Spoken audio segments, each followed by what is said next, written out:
संकट पर पीएम नरेंद्र मोदी और अमेरिकी राष्ट्रपति बाइडेन की फोन पर हुई बातचीत। कोरोना संक्रमण को लेकर की चर्चा, वैक्सीन और दवा की होगी मदद। कोरोना से घुट रहा दिल्ली का दम, राजधानी में 20,201 नए मामले दर्ज। देश के अन्य राज्यों में भी मामले हो रहे बेकाबू। हरियाणा के सीएम मनोहर लाल का दावा, प्रदेश में पर्याप्त मात्रा में ऑक्सीजन, लोगों को नहीं होगी समस्या।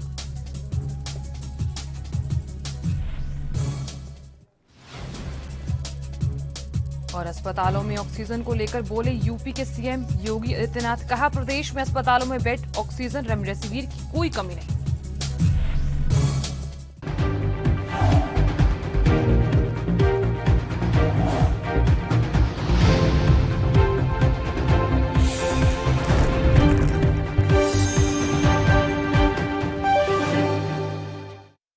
वीरों और बहनों, ये वैक्सीनेशन प्रोग्राम जड़ा है सारी दुनिया चल रहा है, अपने उरे नहीं। वो ये चीज़ हुण एक दुनिया की एक जंगी एक किस्म का हो गया है। तो मैं अज थोड़े नाल यही गल करना चाहुंदा है, अगर आपां ने अपने परिवारां नूं बचाउणा है, बच्चों नूं बचाउणा है, अपने होर बजुर्ग ने उहदे विच घरां दे विच उहनां नूं बचाउणा है, तां इक्को ही तरीका है कि आपां टीके लगाओ। 2 टीके लगदे ने, एक लगदा है, फिर कोई 5-6 हफ्तियां तो बाद एक होर लगदा है, और फिर ਇਹਦਾ ਜਿਹੜਾ ਅਸਰ ਹੁੰਦਾ ਹੈ ਦੂਸਰੇ ਟੀਕੇ ਦੇ 15 ਦਿਨਾਂ ਬਾਅਦ ਇਹਦਾ ਅਸਰ ਹੁੰਦਾ ਹੈ। ਤਾਂ ਇਹ ਜ਼ਰੂਰੀ ਹੈ ਕਿ ਤੁਸੀਂ ਜਲਦੀ ਇਸ ਨੂੰ ਲਗਾ ਲਓ। ਮੈਂ ਲਗਾਏ ਨੇ ਦੋਨੋਂ। तो ਅੱਜ ਮੇਰੀ ਇਹੀ ਬੇਨਤੀ ਹੈ ਤੁਹਾਨੂੰ ਕਿ ਤੁਸੀਂ ਮੇਰੀ ਗੱਲ ਮੰਨੋ, ਸਾਰੇ ਤੁਸੀਂ ਲਗਾਓ ਤਾਂ ਕਿ ਤੁਸੀਂ ਵੀ ਬਚੋ ਔਰ ਨਾਲ ਤੁਹਾਡੇ ਘਰਾਂ ਦੇ ਵਿੱਚ ਜੋ 45 ਸਾਲ ਤੋਂ ਉੱਪਰ ਨੇ ਉਹਨਾਂ ਨੂੰ ਵੀ ਲਗਾਓ ਤਾਂ ਕਿ ਆਪਣਾ ਪਰਿਵਾਰ ਬਚ ਸਕੇ। कोविड टीकाकरण पंजाब ਲਈ ਆਪਣੇ ਪਰਿਵਾਰ ਲਈ।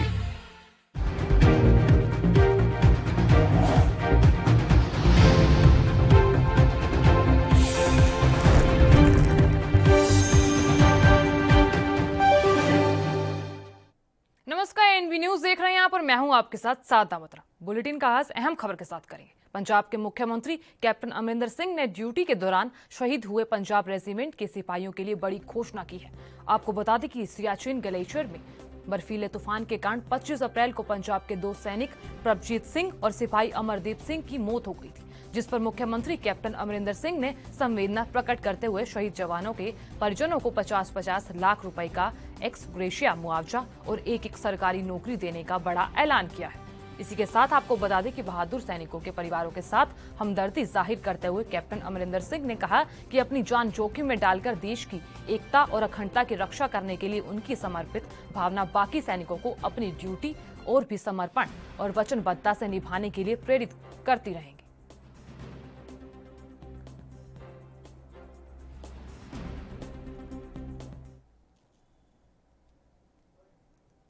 सुप्रीम कोर्ट में आज कोरोना के नेशनल प्लान को लेकर सुनवाई होगी। कोरोना के बढ़ते ग्राफ और मरीजों को होने वाली परेशानियों को देखते हुए अब सुप्रीम कोर्ट ने खुद संज्ञान लिया है।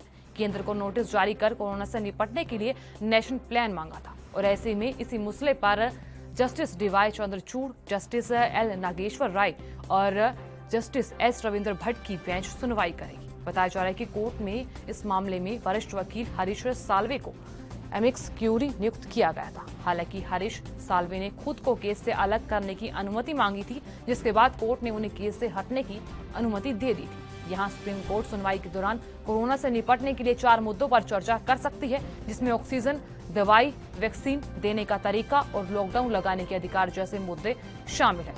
आपको ये भी बता दें कि पिछले सुनवाई में सुप्रीम कोर्ट ने कहा था कि देश में इमरजेंसी जैसे हालात हैं। उस वक्त पूर्व chief justice S A Bobde की अध्यक्षता में बेंच ने सुनवाई की थी और केंद्र को नोटिस जारी किया था, क्योंकि अब पूर्व chief justice S A Bobde 24 अप्रैल को रिटायर हो चुके हैं और इसीलिए उनकी जगह जस्टिस डीवाई चंद्रचूड़ इस बेंच में शामिल होंगे। आपको बता दें कि इस मामले के अलावा आज सुप्रीम कोर्ट में वेदांता की याचिका पर भी सुनवाई होनी है और ऐसे में वेदांता ने सुप्रीम कोर्ट में याचिका दायर कर तमिलनाडु के तूतीकोरिन स्थित स्टरलाइट प्लांट को ऑक्सीजन प्रोडक्शन के लिए दोबारा खोलने की अनुमति मांगी है और ऐसे में प्लांट को 2018 में पर्यावरण नियमों के उल्लंघन पर बंद कर दिया गया था। आपको बता दें कि सुप्रीम कोर्ट में आज कोरोना के नेशनल प्लान को लेकर सुनवाई होगी। कोरोना के बढ़ते ग्राफ और मरीजों को होने वाली परेशानियों को देखते हुए सुप्रीम कोर्ट ने खुद संज्ञान लिया है। ऐसे में केंद्र को नोटिस जारी कोरोना से निपटने के लिए नेशनल प्लान मांगा था। अब इसी के साथ वेदांता की याचिका पर भी सुनवाई होगी सुप्रीम कोर्ट में। और यहाँ बताया जा रहा है कि कोर्ट ने इस मसले पर वरिष्ठ वकील हरीश साल्वे को अमिक्स क्यूरी नियुक्त किया था। देश में कोरोना की दूसरी लहर दिनों दिन भयावह होती जा रही है। आए दिन मामले बढ़ रहे हैं, तो ऐसे में कोरोना से हालात काफी ज्यादा खराब होते हुए नजर आ रहे हैं। कुछ शहरों में कोविड-19 की वजह से स्थिति गंभीर बनी हुई है और ऐसे में सरकार ने नई गाइडलाइंस जारी करते हुए लोगों को घर में भी मास्क लगाने को कहा है। कोरोना के बढ़ते मामलों को देखते हुए पंजाब, केरल, कर्नाटक, आंध्र प्रदेश में कड़े प्रतिबंध लगाए गए हैं। साथ ही सरकार ने लोगों से अपील भी की है कि वर्तमान में कोरोना की स्थिति से घबराएं नहीं। अनावश्यक तनाव ज्यादा घातक है।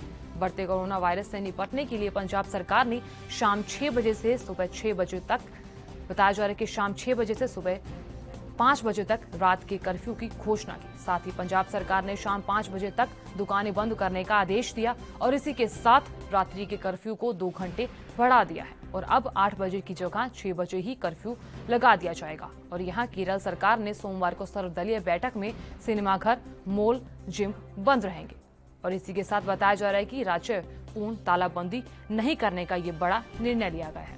वहीं साप्ताहिक प्रतिबंध और कड़े होंगे और अब केरल में दुकानों को केवल शाम 7:30 बजे तक संचालित करने की अनुमति दी जाएगी। और उधर आंध्र प्रदेश की बात करें तो आंध्र प्रदेश सरकार ने सोमवार को राज्य में sports complex, gym, swimming pool, spa को बंद करने का बड़ा आदेश जारी कर दिया है। वहीं सार्वजनिक परिवहन वाहनों और सिनेमाघरों को केवल 50% की क्षमता के साथ संचालित किया जाएगा। आपको बता दें कि कई राज्यों में कड़े प्रतिबंध लगा दिए गए हैं। ऐसे में मामले बढ़ते देखे जा रहे हैं, तो यहाँ कई राज्यों में कड़े प्रतिबंध लगाए गए हैं क्योंकि कोरोना से हालात काफी ज्यादा खराब होते हुए नजर आ रहे हैं और शहरों में कोविड-19 की वजह से स्थिति गंभीर बनी हुई है।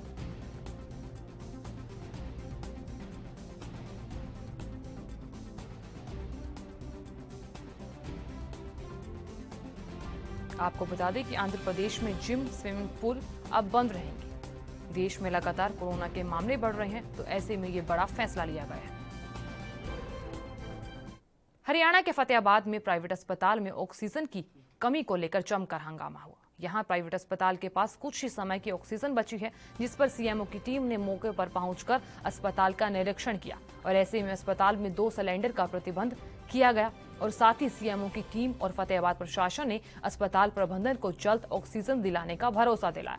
वहीं अस्पताल के बाहर खड़े मरीजों के तीमारदारों ने सीएमओ को घेरकर डॉक्टरों को धमकाने का आरोप लगाया। साथ ही अस्पताल प्रशासन से जल्द ऑक्सीजन मुहैया कराने की मांग की गई।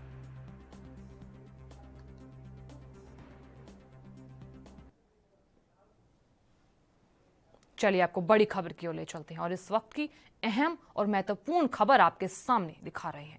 तमाम दर्शकों को बता दें, उत्तराखंड में हरिद्वार कुंभ मेला है और ऐसे में कुंभ का आज अंतिम शाही स्नान है। ये बड़ी जानकारी आप तक पहुंचा रहे हैं उत्तराखंड से इस वक्त की अहम खबर।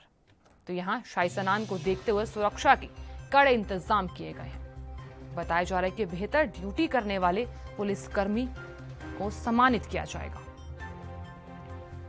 उत्तराखंड के हरिद्वार से इस वक्त की अहम खबर। उत्तराखंड में हरिद्वार कुंभ मेला है और ऐसे में कुंभ का अंतिम शाही स्नान आज होगा। ये बड़ी खबर आप तक पहुंचा रहे हैं।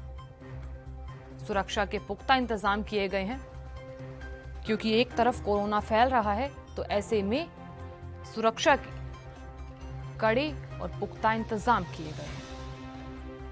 ये अहम जानकारी आप तक पहुंचा रहे हैं। उत्तराखंड में हरिद्वार कुंभ मेला है और ऐसे में सुरक्षा के पुख्ता इंतजाम किए गए हैं। उत्तर प्रदेश के मुख्यमंत्री योगी आदित्यनाथ आज तकरीबन 10:30 बजे टीम 11 के साथ बैठक करेंगे और ये बैठक वीडियो कॉन्फ्रेंसिंग के जरिए की जाएगी। इस बैठक में सीएम योगी अधिकारियों को जरूरी दिशा निर्देश दे सकते हैं और बताया जा रहा है कि इस दौरान मुख्यमंत्री अब तक के कार्यों की समीक्षा भी करेंगे।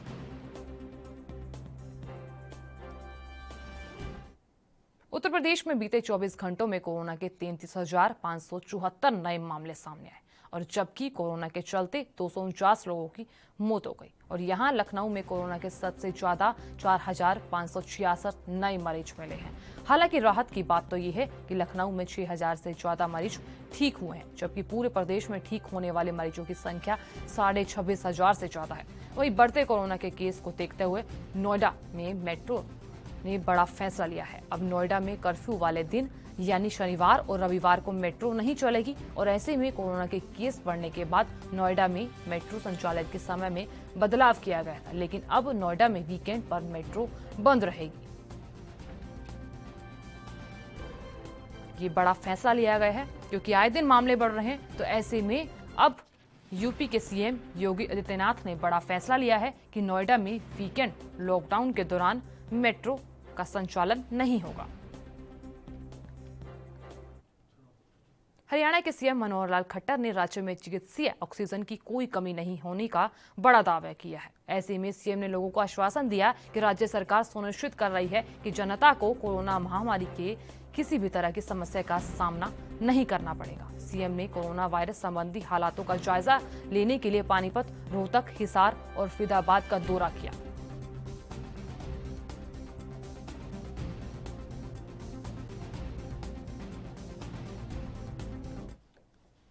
उत्तर प्रदेश के मुख्यमंत्री योगी आदित्यनाथ ने कोरोना महामारी के दौर में लोगों में भय फैलाने और संकट पैदा करने वालों को सख्त चेतावनी दी है। और इतना ही नहीं, उन्होंने ऐसे लोगों पर रसूखा के तहत कार्रवाई किए जाने की भी बड़ी घोषणा की है। आपको बता दें कि अब जो अस्पताल ऑक्सीजन की कमी की झूठी बात कर रहे हैं या फिर दिक्कतों को और बढ़ा रहे हैं, उन पर कठोर कार्रवाई की जाएगी। और इस बात की जानकारी अपर मुख्य सचिव नवनीत सहगल ने दी है। उन्होंने जानकारी देते हुए कहा कि कुछ अस्पताल ऑक्सीजन की कमी की बात कह रहे हैं और लेकिन निरीक्षण के दौरान अगर उनके पास पर्याप्त ऑक्सीजन मिली तो ऐसे संस्थानों के खिलाफ बड़ी कार्रवाई की जाएगी। और इसके अलावा उन्होंने कहा है कि जिन अस्पतालों के पास सही में ऑक्सीजन की कमी है वो जिलाधिकारी या फिर मुख्य चिकित्सा अधिकारी से मिलकर अपनी दिक्कत दूर कर सकते हैं। उधर हरियाणा के सहकारिता मंत्री डॉक्टर बनवारी लाल ने स्वास्थ्य विभाग और जिला प्रशासन के साथ कोविड को लेकर समीक्षा बैठक की। और इस बैठक में मंत्री ने रेवाड़ी में स्वास्थ्य विभाग में किसी भी प्रकार की कमी को जल्द से जल्द पूरा करने की दिशा निर्देश दिए हैं। साथ ही उन्होंने कहा कि रविवार को विराट अस्पताल में हुई घटना में दोषियों को बख्शा नहीं जाएगा और इसी के लिए गठित टीम द्वारा जैसे ही जांच रिपोर्ट मिलेगी उस पर तुरंत प्रभाव से कार्रवाई की जाएगी। उन्हें ऐसी घटना की पुनरावृत्ति नहीं होने के लिए जिला प्रशासन को सजगता और तालमेल से कार्य करने के निर्देश दिए हैं।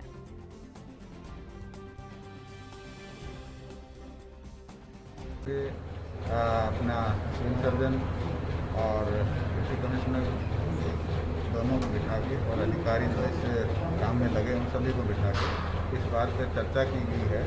और जिस तरह की सिचुएशन कल हुई है उसके लिए भी मैंने जो लोग कोविड-19 की वजह से अपनी जान गंवा चुके हैं उनको भी उनका भी मैंने दुख प्रकट किया है। और मैंने ये भी कहा है अधिकारियों से कि इस तरह की सिचुएशन आगे ना आए, इसके लिए हम लोगों को मिलकर काम करना चाहिए।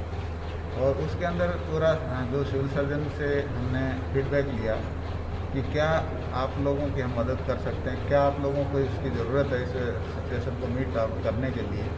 तो उस बात पे चर्चा हुई, ऑक्सीजन के बारे में हुई, आपके रेमेडी इसके बारे में, इंजेक्शन के बारे में हुई और बेड्स के बारे में हुई और बाकी जो भी इनकी।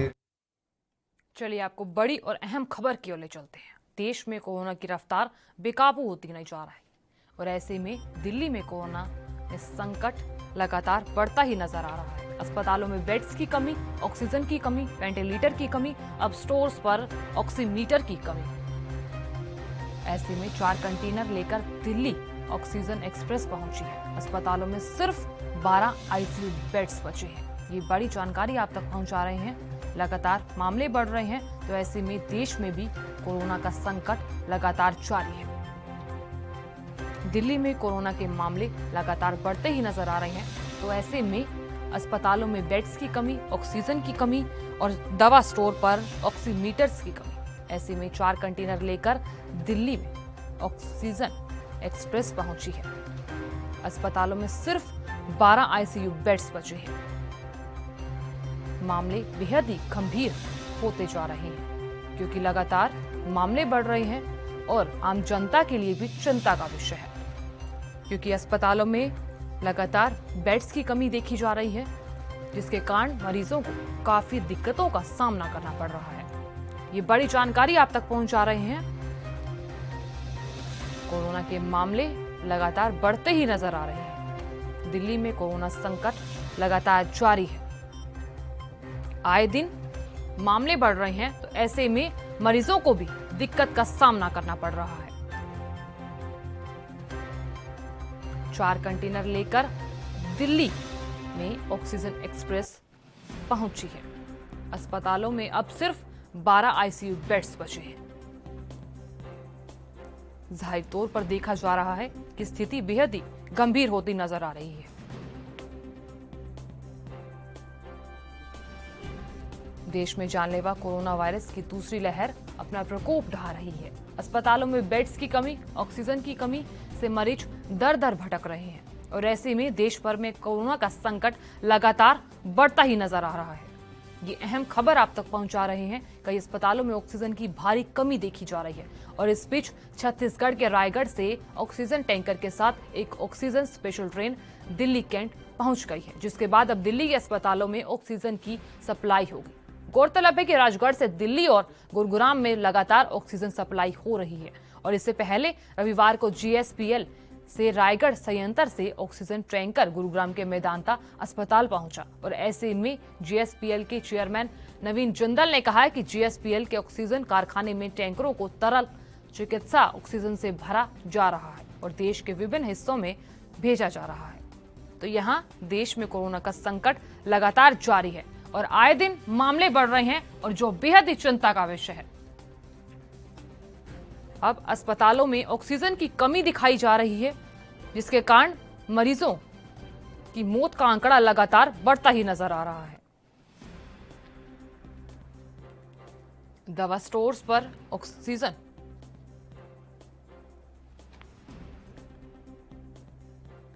और यहां लेंगे एक छोटा सा ब्रेक। बने रहिए हमारे साथ और देखते रहिए एएनबी न्यूज।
ब्रेक के बाद आप सभी का स्वागत है। खबरों में आगे बढ़ेंगे। आज उत्तराखंड के हरिद्वार में कुंभ का अंतिम शाही स्नान है और इस मौके पर सुरक्षा के कड़े इंतजाम किए गए हैं और इस दौरान बेहतर ड्यूटी करने वाले पुलिसकर्मियों को सम्मानित किया जाएगा।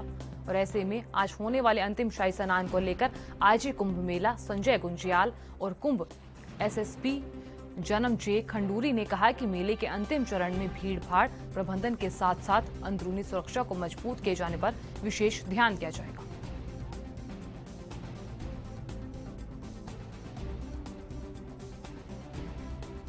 और ऐसे में बताया जा रहा है कि होटल, धर्मशाला, लॉज आदि की चेकिंग की जाएगी। संदिग्ध व्यक्ति वस्तुओं की चेकिंग होती रहेगी। और आज होने वाले अंतिम स्नान पर आईजी ने कहा कि कुंभ का इतिहास रहा है कि आखिरी समय में कोई न कोई घटना होकर कुंभ की व्यवस्था पर दाग लगा दी जाती है और इसीलिए आखिरी ड्यूटी भी पूरी तरह जी जान लगाकर पूर्ण सतर्कता के साथ की जाएगी। ऐसे में बताया जा रहा है कि अंदरूनी सुरक्षा मजबूत करने के लिए ऑपरेशन क्लीन स्वीप भी चलाया जाएगा।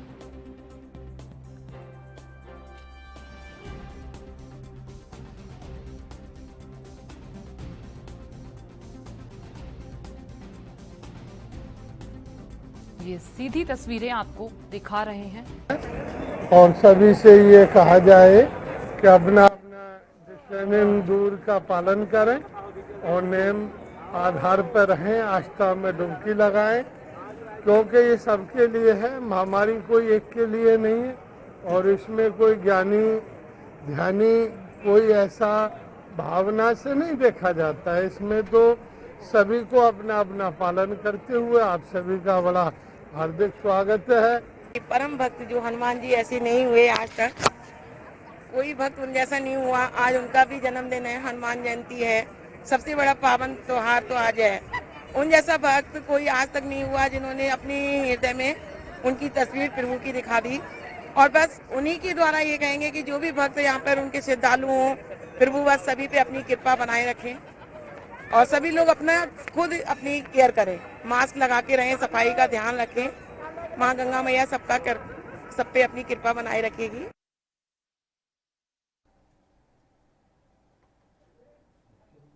आपको बता दें कि आज कुंभ का अंतिम शाही स्नान है और ऐसे में ये सीधी तस्वीरें आप देख पा रहे हैं कि आज कुंभ का अंतिम शाही स्नान है। ऐसे में सुरक्षा के पुख्ता इंतजाम किए गए हैं। बीजेपी अध्यक्ष जेपी नड्डा ने कहा कि चुनाव कराना निर्वाचन आयोग की संवैधानिक बाध्यता है और उसे पूरा करना होता है। उनका बयान मद्रास हाईकोर्ट की उस टिप्पणी के बाद आया जिसमें कोर्ट ने कोविड-19 संबंधी दिशा निर्देशों के उल्लंघन के लिए आयोग की कटु आलोचना की है। उन्होंने कहा कि बीजेपी ने निर्वाचन आयोग के सभी दिशा निर्देशों और स्वास्थ्य संबंधी प्रोटोकॉल का पालन किया है। यहाँ बीजेपी अध्यक्ष ने किसी का नाम लिए बगैर कहा कि चुनाव कराना निर्वाचन आयोग की संवैधानिक बाध्यता है जो उसे पूरा करना होता है, चाहे कोई संस्था हो या फिर संस्था में बैठे हुए लोग हो। उन्हें वाक्यों और शब्दों की मर्यादा का ध्यान रखना चाहिए। ऐसे में मद्रास हाईकोर्ट ने निर्वाचन आयोग की तीखी आलोचना करते हुए उसे देश में कोविड-19 की दूसरी लहर के लिए अकेले जिम्मेदार करार दिया है। उन्होंने साफ तौर पर कहा कि वह सबसे गैर जिम्मेदार संस्था है। कोर्ट ने तीखी टिप्पणी करते हुए कहा था कि निर्वाचन आयोग के अधिकारियों के खिलाफ हत्या के आरोप में भी मामला दर्ज किया जा सकता है।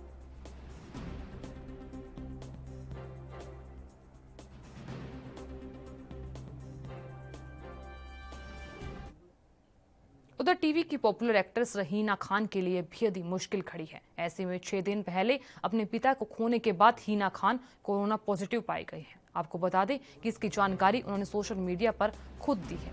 हीना ने पोस्ट साझा कर अपने कोरोना संक्रमित होने की खबर दी है। साथ ही उनके संपर्क में आए लोगों से कोरोना टेस्ट कराने की अपील भी की गई है। और इस दौरान हीना ने लिखा कि बेहद मुश्किल और चुनौती भरे समय में मैं कोरोना संक्रमित पाई गई। डॉक्टर्स के मार्गदर्शन में मैंने खुद को होम क्वारंटीन कर लिया है और सभी जरूरी एहतियात बरत रही हूँ। जो मेरे संपर्क में आए हैं उनसे आग्रह करती हूँ कि वो अपना कोरोना टेस्ट करवा लें। मुझे बस आपकी दुआओं की जरूरत है। सुरक्षित रहें और अपना ख्याल रखें।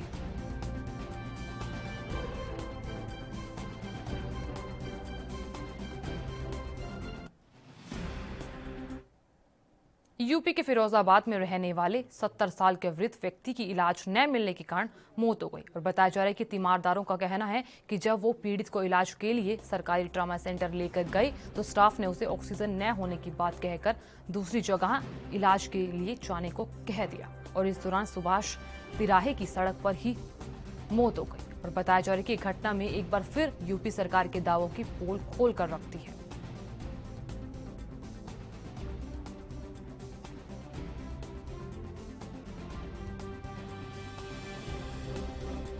कहाँ लाए थे? लेके आए थे इमरजेंसी में ट्रॉमा सेंटर में। वहाँ पर टेबल पे एक बोतल लगा दी उन्होंने और वहाँ रजिस्टर में नाम लिखा हुआ रणजीत सिंह। क्या बोल कर दिया था वहाँ से? उन्होंने कहा दी ऑक्सीजन खत्म हो गई।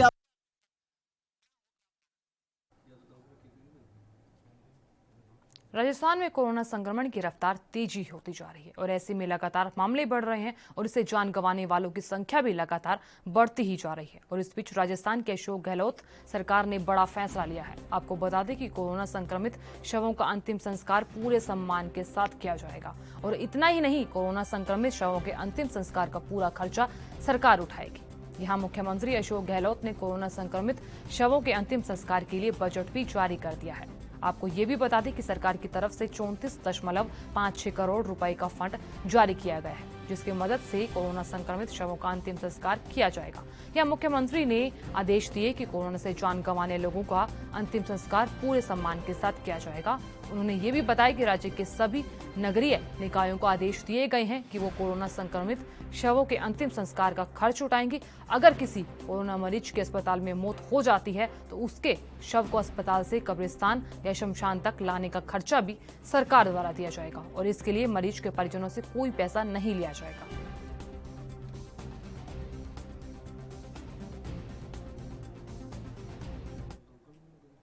कोरोना पॉजिटिव आने के बाद अंडरवर्ल्ड डॉन छोटा राजन को एम्स में भर्ती कराया गया है और ऐसे में समाचार एजेंसी के मुताबिक तिहाड़ जेल प्रशासन ने सोमवार को सेशन कोर्ट को यह बड़ी जानकारी दी। तो यहां बताया जा रहा है कि वर्ष 2015 में इंडोनेशिया के बाली से प्रत्यर्पण के बाद से छोटा राजन तिहाड़ जेल में बंद है। मुंबई में उसके खिलाफ जो भी मामले चल रहे हैं उन्हें सीबीआई को स्थानांतरित कर दिया गया है और इस मामले की सुनवाई विशेष कोर्ट कर रहा है। और सोमवार को तिहाड़ जेल में असिस्टेंट जेलर ने टेलीफोन के माध्यम से सेशन कोर्ट को बताया कि वह वीडियो कॉन्फ्रेंसिंग के माध्यम से छोटा राजन को पेश नहीं कर सकते क्योंकि उनकी कोरोना रिपोर्ट पॉजिटिव आई है और ऐसे में बताया जा रहा है कि उन्हें एम्स में भर्ती कराया गया है और राजन पर अपहरण और हत्या से जुड़े लगभग 70 से अधिक मामले चल रहे हैं। तो यहाँ हत्या के मामले में उसे दोषी ठहराने के साथ ही आजीवन कारावास की सजा सुनाई गई थी।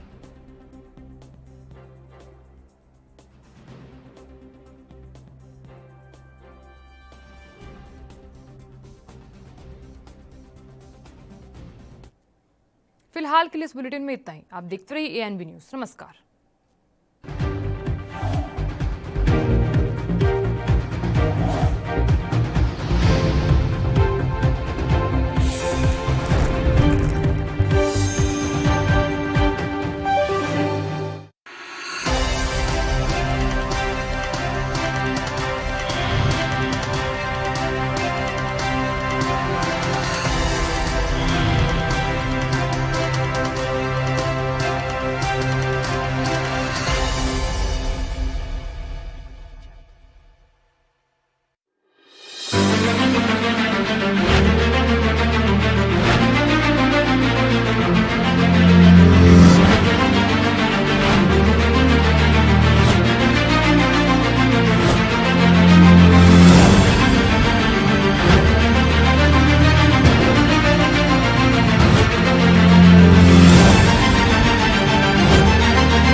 कम ब्रेक और ज्यादा खबरों के साथ देखिए ANB न्यूज।